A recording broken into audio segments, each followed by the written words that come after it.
बिस्मिल्लाहिर्रहमानिर्रहीम। महताब हैदर एक नए एपिसोड के साथ आपकी खिदमत में हाजिर है। और आज मैंने रिक्वेस्ट की है बहुत ही अच्छी इकोनॉमिस्ट, पार्लियामेंटेरियन, मुस्लिम लीग नून की मेंबर कौमी असम्बली डॉक्टर आयशा गौस पाशा साहब से, जो कि फॉर्मर पंजाब की फाइनेंस मिनिस्टर भी हैं, कि वो आए और हमारे साथ पाकिस्तान की इकॉनमी के बारे में, पंजाब की इस टाइम जो वाशी सूरत हाल है उसके बारे में, और ओवरऑल जो मुल्क की वाशी सूरत हाल है उसके बारे में जो है वो डिस्कस करें। Ma'am, thank you very much, आपने मुझे टाइम दिया। मैम, अगर थोड़ा सा स्टार्ट में आप कंपैरिजन करें कि जो मुस्लिम लीग नून के 5 साल थे और 3 साल जो इनकी इकोनॉमिक परफॉर्मेंस है, अगर थोड़ी सी उस पर रोशनी डालें तो ये एक सेट करेगा हमारी जो 30 35 40 मिनट पे आइंदा होने वाली डिस्कशन है उसके ऊपर। तो थोड़ा सा जरा कंपैरिजन जो है वो मुस्लिम लीग नून की परफॉर्मेंस का और इनकी जो 3 साल की कारकर्दगी है उसका जरा जायजा लीजिएगा। जी शुक्रिया बहुत मेहताब साहब, आपने मुझे लिया। ये बहुत इम्पोर्टेंट स्टेज है हमारी कंट्री की, जब बजट पेश किया जाता है और मौका होता है हमें ये देखने का कि हम कहाँ हैं, कहाँ जा रहे हैं, कहाँ हमें होना चाहिए था, और अगर हम वहाँ नहीं हैं तो क्या पॉलिसीज में हम चेंज लाएं जिससे रद्द बदल हो के तो हमारी सिमत ठीक हो जाए। हम जब पिछले सालों के बजट देखते हैं, ये देखिए पीटीआई की गवर्नमेंट अपना तीसरा बजट, थर्ड ईयर है उसका, बजट पेश करने को है, और हम किधर से किधर पहुंच गए, मोटी मोटी बातें आपको बताऊंगी बहुत ज्यादा टाइम लिए बगैर। देखिए, सबसे पहले आम आदमी की मयारी जिंदगी को क्या चीज असरअंदाज होती है, यानी हमारी क्वालिटी ऑफ लाइफ का रिफ्लेक्टर सबसे पहले क्या होता है। क्वालिटी ऑफ लाइफ का सबसे पहले जो चीज रिफ्लेक्ट करती है कि वो फीकस आमदनी लोगों की जो उनके हाथ में थी, वो क्या थी जब हमारी गवर्नमेंट छोड़ के गई, अब क्या है। यानी इससे पता ये चलेगा कि हम अपनी मयारी जिंदगी को और अपनी जरूरियात को क्या पहले से बेहतर अंदाज में फुलफिल कर सकता है या अब कमी आ गई है। बिल्कुल क्लियर इंडिकेटर है। बात ये है कि जब हम छोड़ के गए थे इकोनॉमी, तो हम तो तकरीबन कोई $1550 पे छोड़ के पर हेड, यानी पर कैपिटा आमदनी, नेशनल इनकम छोड़ के गए थे। इस वक्त वो क्रैश कर गई है और एक्चुअली डिक्लाइन हुई है कोई $1400 के करीब। लेकिन अगर आप ये जो लेटेस्ट सर्वे लेते हैं जो हमारा पॉपुलेशन का है, अभी गवर्नमेंट ने वो 2017 का पॉपुलेशन सेंसस भी पब्लिक कर दिया है, अगर उसके हिसाब से आप पॉपुलेशन एडजस्ट करके देखते हैं और इस साल का फीकस आमदनी लेते हैं, तो आपको मैं बताऊं मेहताब साहब, ये तो तकरीबन कोई $1300 तक पहुंच गया है, उससे जी थोड़ा मैम। ऊपर। बट पॉइंट ये है कि मेजर डिक्लाइन हुआ है, कोई 8% डिक्लाइन हुआ है पर कैपिटा इनकम पे। एक तरफ तो ये बड़ी इंपॉर्टेंट बात है कि इनकम ही नहीं है लोगों के पास।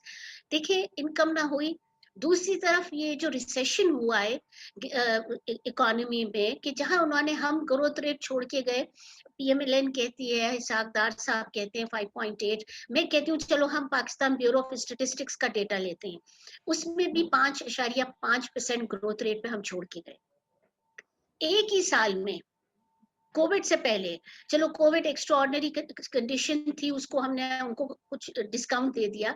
कोविड से पहले वो एक ही साल में वो 5.5 गिर के 2% ग्रोथ पे आ गए, थोड़ा सा उससे ज्यादा। तो यानी आमदनी कम हुई। इसकी रिसेशन जब कम हुआ तो अनएम्प्लॉयमेंट बढ़ी। जब अनएम्प्लॉयमेंट बढ़ रही है, लोगों को रोजगार जा रहा है, लोगों की इनकम जा रही है, तो इन एनी केस मयारी जिंदगी खराब होना था। सोने पे सुहागा क्या हुआ, इनसे अफराते जर पे कोई कंट्रोल नहीं हो सका, और हमने अफराते जर पे इतनी तेजी देखी, खासतौर पे खाने पीने की बेसिक एसेंशियल आइटम्स पे, कि जो हमने पिछले दो दिहाइयों से नहीं देखी थी तकरीबन। जी ma'am. Major increase in food prices, specially food prices. और पहली दफा ये हो रहा है मेहताब साहब कि जनरल इन्फ्लेशन से ज्यादा फूड इन्फ्लेशन बढ़ रहा है इकोनॉमी में, यानी जो आम आदमी को इन्फ्लेशन ज्यादा हिट कर रहा है, बिल्कुल क्लियर है ये बात। क्योंकि आम आदमी अपना ज़्यादा अखराजात फूड के आइटम्स पे करता है, तो ये मेजर है और ये कोई छोटा-मोटा इंक्रीज़ नहीं है। फूड इन्फ्लेशन तो 15% पे भी गया है, 17% पे भी गया है। देही इलाकों में, रूरल एरियाज़ में तो ये 20s तक पहुँच गया है, जी मैम। किस-किस एरिया में, यानी मेजर मेजर।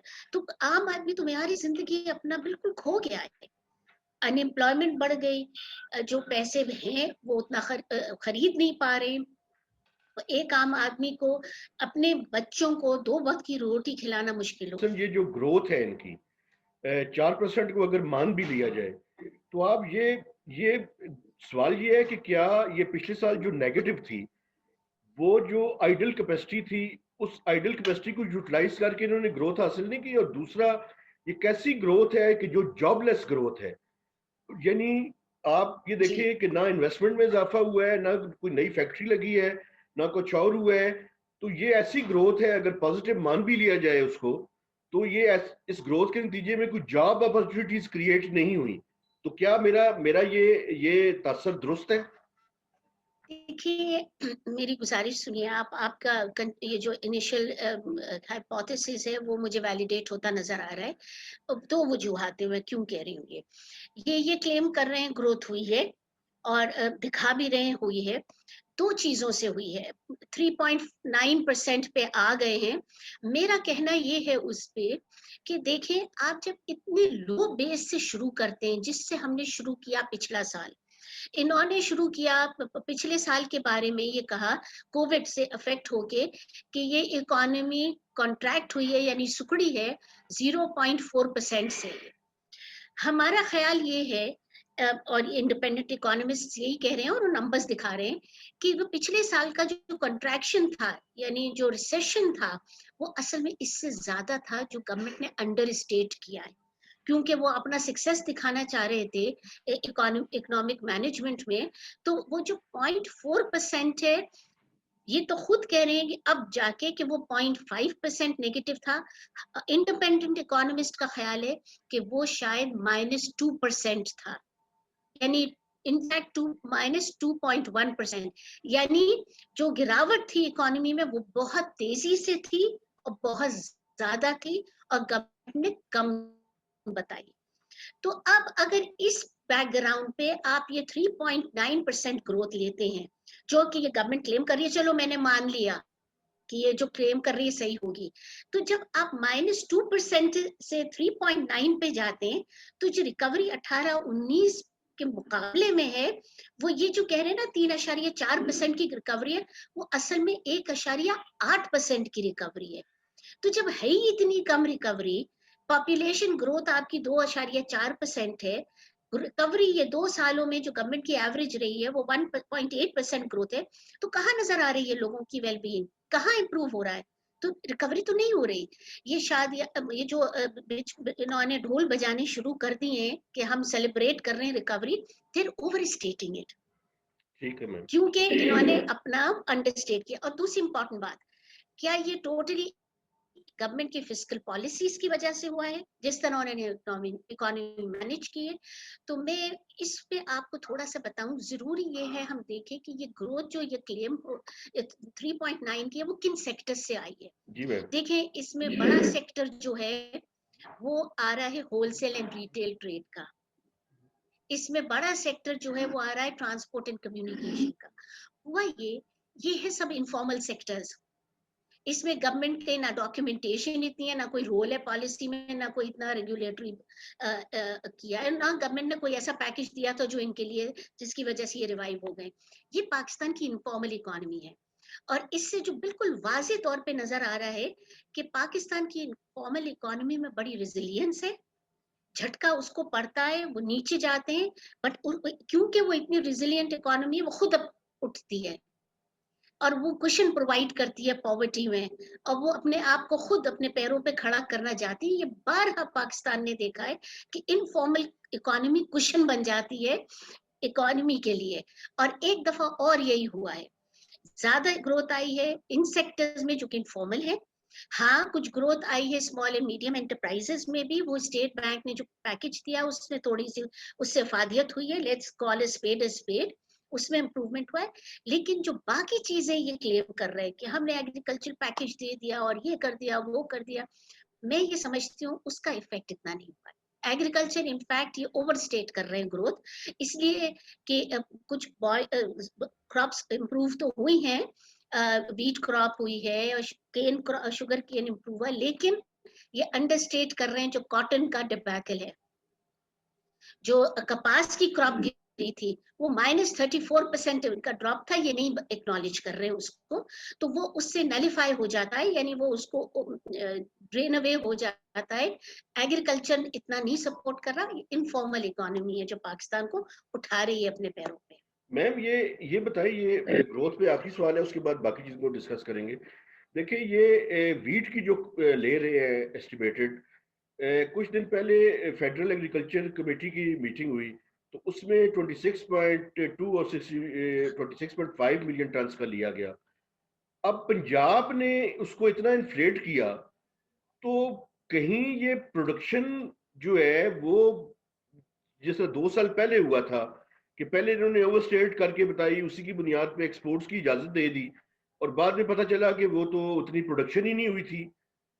तो ये फिंगर्स क्रॉस्ड, ये अभी जो प्रोक्योरमेंट होगी तो शायद उससे पता चले कि इन्होंने टोटल प्रोडक्शन इनकी कितनी हुई है। तो क्या आप आपका भी इसको इसी तरह से देख रही हैं? देखिए, मैं आपके अंदेशे से फिर एग्री करूंगी, उसकी मेरे पास एक जस्टिफिकेशन उसको एग्री करने की। पहले तो कर चुके हैं, आप खुद ही कह रहे हैं कि ओवरस्टेट किया इन्होंने, कि जो पहले बताया गया वो जरा लोअर लेवल की 26 के करीब थी, अब वो सडनली 27 से ऊपर जा रही है। ये बात अगर आप यूएस के डिपार्टमेंट ऑफ एग्रीकल्चर का डेटा उठा के देखें, यूएसडीए का, वो अपनी सैटेलाइट इमेज वगैरह के जरिए उनको पता होता कहाँ क्या क्रॉप की प्रोडक्शन है and so on so fourth. वो डेटा अगर आप उठा के देखें तो आपका जो फेयर है वो बिल्कुल सामने आ रहा है, क्योंकि जी। वो नहीं बता रहे हैं एग्रीकल्चर की इस तरह की ग्रोथ जितनी ये क्लेम कर रहे हैं। तो ये तो ये मेरा भी कंसर्न है कि ओवरस्टेट कर रहे हैं, क्योंकि वो यूएसडीए का आप डेटा उठा के देखें वो भी यही बता रहा है कि ये ओवरस्टेट कर रहे हैं। तो देखें आगे कैसा बढ़ता है, बट हमें इस वक्त ये अंदेशा हमारा और आपका बिल्कुल है, हमें नहीं पता कि ये ओवरसेट कर रहे हैं, और इस वक्त इंडिकेशन ये है कि वाकई यही हो रहा है। हम बेवजह एक पॉजिटिविटी में पड़ गए हैं जो हमें नहीं होना चाहिए। और मेरे लिए ये ज्यादा परेशान कुन इसलिए भी है, तो इसका इकोनॉमिक इफेक्ट देखिए, ये हमारा मेजर स्टेपल है। जी। आम आदमी ने जो कैलोरी इनटेक लेना है वो सिर्फ व्हीट से, चावल से, दूध से, चीनी से और कुछ घी से लेना है। इसी में आप अपना ठीक ठाक नहीं रखेंगे तो आप तो पाकिस्तानियों को फूड इनसिक्योर कर रहे हैं। और ये जो पिछले 2 साल इन्होंने किया है शुगर और व्हीट को ओवर स्टेट करके, कई दहाइयों के बाद हम 1990 से पाकिस्तानी फूड सिक्योर थे। ये 2 साल में इन्होंने ये किया है कि पाकिस्तानियों को फूड इनसिक्योर कर दिया है। इतना मैग्नीट्यूड अब ये ओवर स्टेट करके हम इम्पोर्ट कर रहे हैं अपना मेजर स्टेपल अपने लोगों के लिए। और ये अफरात जबी तो जाहिर है उसकी वजह से बढ़ा, बट ये इससे जो नजर आ रहा है वो ग्रॉस मिसमैनेजमेंट है। और ये वो गलतियां हैं जिसके लिए जिसका हैवी बहुत प्राइस पे करना पड़ रहा आम पाकिस्तानी को, जो सही। Making him food insecure. अच्छा मैम, एक सो एक चीज जो है वो अगर आप देखें, ये जो फाइनेंस मिनिस्टर आए हैं शौकत तरीन साहब, एक तो इनकी अच्छी बात ये है कि ये नेशनल असेंबली की स्टैंडिंग कमेटी में खुद आ गए, क्योंकि पुराने फाइनेंस मिनिस्टर आपने देखा है कि वो आते ही नहीं थे। लेकिन एक मसला जो मुझे नजर आ रहा है, ये कोई ज्यादा ओवर ऑप्टिमिस्टिक नहीं है?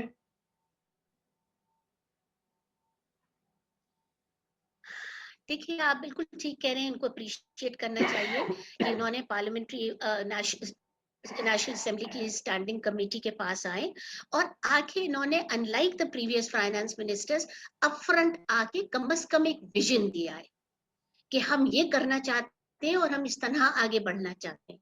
और बहुत अच्छी बात ये पुरानी गलतियों का इतराफ भी किया है। मेरे जी। नजरिए में ये बहुत इंपॉर्टेंट है, इसलिए कि अगर आप सही डायग्नोसिस कर लेते हैं तो आपकी दवाई सही प्रिस्क्रिप्शन हो जाता है। इन्होंने कम से कम डायग्नोसिस तो सही करने की कोशिश करी है। इन्होंने कह दिया कि जो पिछले 2 साल में परफॉर्मेंस है, मॉनेटरी पॉलिसी के over adjustment of discount rate बहुत हाई कर दिया, ये गलती थी। डिप्रिसिएशन तेजी से कर दिया, ये गलती थी। आईएमएफ की इतनी सख्त कंडीशनैलिटीज मान ली और रिसेशन में डाल दिया, ये गलती थी। तो यानी कम से कम इन्होंने गलतियों का इतराफ किया, तो we need to give him credit for this. ठीक है मैम। दूसरी तरफ जो मैं आपसे बात इम्पोर्टेंट है मेरी नजर में ये कि ये कम से कम इकोनॉमी को सही सिमत की तरफ ले जाना चाह रहे हैं। अब आपकी बात ये है कि जिन कंडीशंस में इनको इकोनॉमी मिली है, आईएमएफ की इतनी सख्त कंडीशंस हम मान के बैठे हुए हैं, जाते जाते देखिए पहले तो सस्पेंडेड रहा प्रोग्राम, कोविड से पहले से, वो फरवरी के बाद तो कोई रिव्यू नहीं हुआ। अब जाके रिव्यू हुआ और उन्होंने हमें $500 मिलियन रिलीज किए। जी मैम। अब वो जब रिव्यू के वक्त आपने कंडीशनैलिटीज मान ली, वो मेजर हैं, उसमें आपने 30% बिजली का निर्ख बढ़ेंगे, वो भी मान लिया। उसमें आपने $1 ट्रिलियन रुपए के एडिशनल रिसोर्स मोबिलाइजेशन होगी, ये भी मान लिया। उसमें आपने स्टेट बैंक की ऑटोनॉमी भी मान ली, उसमें आपने नेपरा की ऑटोनॉमी भी मान ली, और उसमें पीएसडीपी में किस तरह क्या गवर्नमेंट की कटौती होगी ऑन द एक्सपेंडिचर साइड, वो भी आपने मान लिया। और ये आप मैं तो जानते हैं, जहां कटौती की बात आती है तो सबसे पहले तो डेवलपमेंट एक्सपेंडिचर जी कटता है।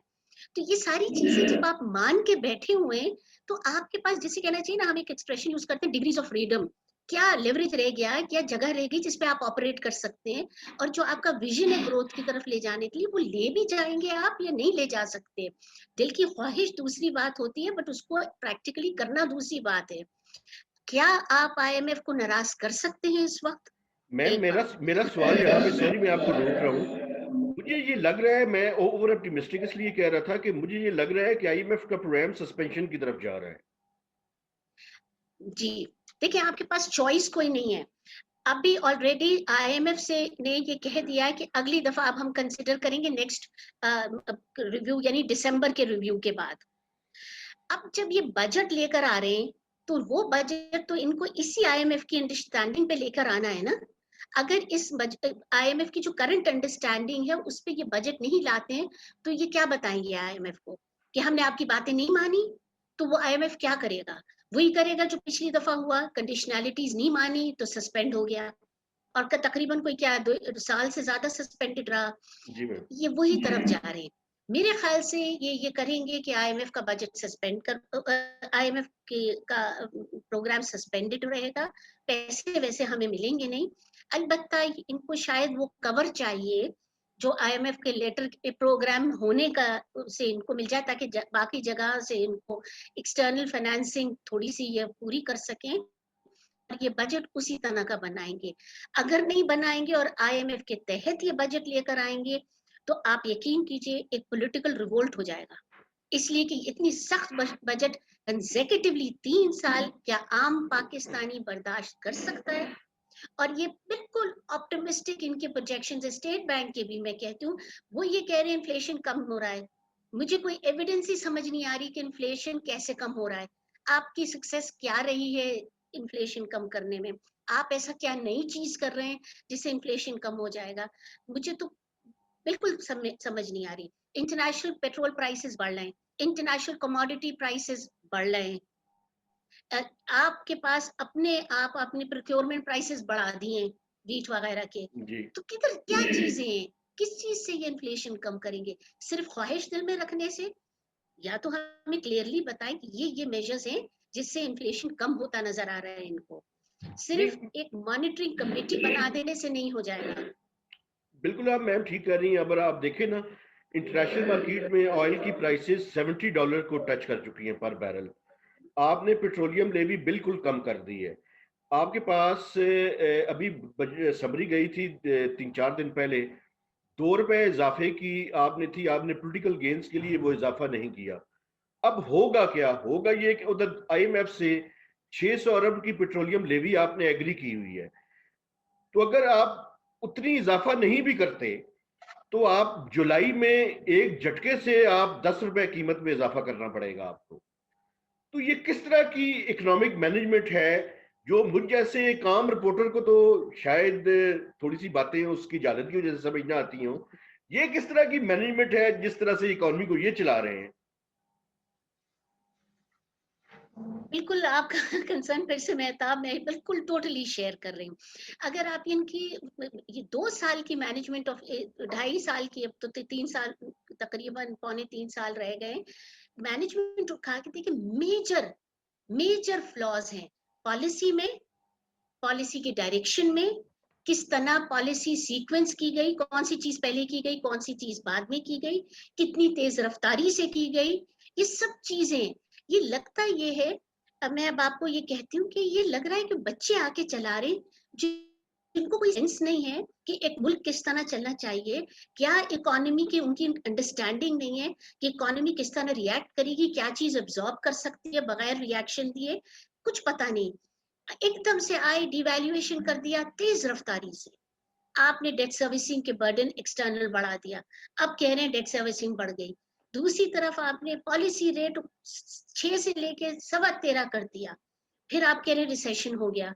और आपने वो क्यों कर दिया? बेवकूफी में, क्योंकि आपको हॉट मनी अट्रैक्ट करना था। ये आपने नहीं सोचा कि वो हॉट मनी तो जितनी तेजी में आएगा उससे ज्यादा तेजी में निकल निकलेगा। जाएगा। लेकिन आप जो डैमेज कर रहे हैं डेट सर्विसिंग, डोमेस्टिक डेट को, उसका रीपेमेंट इतनी तेजी से बढ़ा रहे हैं, वो कैसे होगा? और फिर ये सिर्फ यही नहीं, उसके बाद क्या किया आपने? वो हाई रेट पे अपनी शॉर्ट टर्म डेट को लॉन्ग टर्म डेट बना दिया, यानी लॉक इन भी कर दिया। जी मैम। तो ये मिसमैनेजमेंट नहीं है, ये तो गलतियां हैं। ये तो लग रहा है जैसे आपको पता ही नहीं है कि ये बातें सोचनी चाहिए और आप गलतियां करते चले जा रहे हैं। ये मुल्क छोटा मोटा मुल्क नहीं है। अगर आप पॉपुलेशन सेंसस के हिसाब से भी 20 मिलियन करोड़ का लोग लें आप, तकरीबन 21, तो इसको छोटा मुल्क है। आप छठा बड़ा मुल्क है इस दुनिया में, और इस तरह मैं इकोनॉमी चलाएंगे? ये तो आप खिलवाड़ कर रहे हैं लोगों की जिंदगियों और उनके स्टैंडर्ड्स के साथ। ये बिल्कुल अनपार्डनेबल क्रिमिनल है ये। मैम मुझे ये समझ नहीं आती, आपके ख्याल में क्या वजह हो सकती है? इनकी गवर्नमेंट के अंदर सिंक्रोनाइज नहीं है? प्रॉब्लम क्या है? ये मैनेजमेंट इतनी वीक क्यों हो गई है? देखिए वही ब्यूरोक्रेसी है जो नून लीग के जमाने में थी, बाकी चीजें भी वही हैं। प्रॉब्लम क्या है? या तो सिंक्रोनाइज नहीं है, या कैबिनेट के अंदर मुख्तलिफ तरह के मुख्तलिफ वेस्टर्न इंटरेस्ट के लोग बैठे हुए हैं। बुनियादी तौर पे गवर्नेंस का इश्यू क्या है? देखिए, अब मैं अगर आपको खुल के कहूँ, मेरे ख्याल से मल्टीपल फैक्टर्स हैं और मैं उसको बताती हूँ। एक तो ये है कि सबसे पहले जब ये आए तो होमवर्क नहीं था, इनको पता ही नहीं था ये किस चीज में जा रहे हैं और उसको किस तरह हैंडल करना है। देखिए, कॉर्पोरेट सेक्टर की हैंडलिंग और एक 21 करोड़ लोगों की हैंडलिंग, कि इकोनॉमी की हैंडलिंग एक चीज नहीं होती। क्या आप आएंगे बड़े बड़े 2 चीज सोचेंगे और वो खट से हो जाएगी?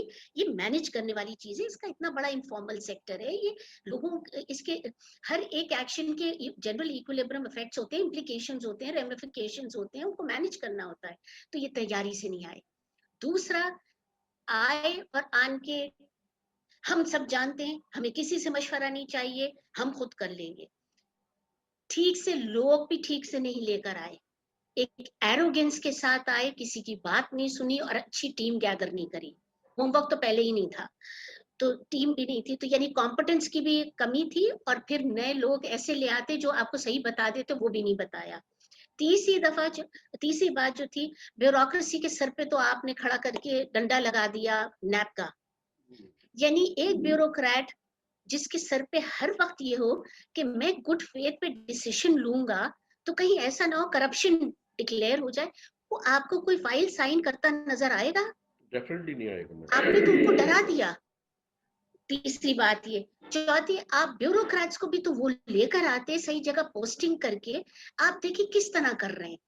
आप फाइनेंस सेक्रेटरी अपनी मर्जी से बदल देते हैं। अभी क्या किया है, 10 दिन बाद बजट पेश होना है, आपने फाइनेंस सेक्रेटरी बदल दिया। ये जी कोई हाँ। पहली दफा नहीं बदला, कोई फाइनेंस मिनिस्टर भी पहली दफा नहीं बदला है। जब से आए, आप जम के किसी को काम ही नहीं करने दे रहे हैं। तो एक तो lack of experience, lack of competence, total mismanagement, lack of handling भी। और फिर वेस्टेड इंटरेस्ट की तो बात ही ना करें आप, वो तो हर चीज पे नजर आ रही है आपको। जब आप पेट्रोलियम के डिसीजंस ऐसे लोगों पे डालते थे एनर्जी साइड पे, जो कि वही सेक्टर से लेते हैं, ऑब्वियसली वो कॉन्फ्लिक्ट ऑफ इंटरेस्ट से वो अपने आप ही को प्रोटेक्ट कर लेते हैं, आपसे गलत डिसीजंस करवाते हैं। और ये जो स्कैंडल्स और स्कैम्स जिसके बारे में हम काफी बोल नहीं रहे हैं, चाहे वो मेडिसिन का हो, चाहे वो availability of basic food items का हो, शुगर का, व्हीट का, कि खुद भेज दी और एक्सपोर्ट कर दी सब्सिडाइज्ड, फिर खुद इंपोर्ट कर ली हायर अमाउंट पे, ये सब स्कैम्स हैं। वो भी कोई अच्छा रोल प्ले नहीं कर रहे हैं इन सब चीजों में। अच्छा मैम, एक वक्फा लेते हैं, आप हमारे साथ ही रहिएगा। वक्फे के बाद दोबारा आपकी खिदमत में हाजिर होते हैं।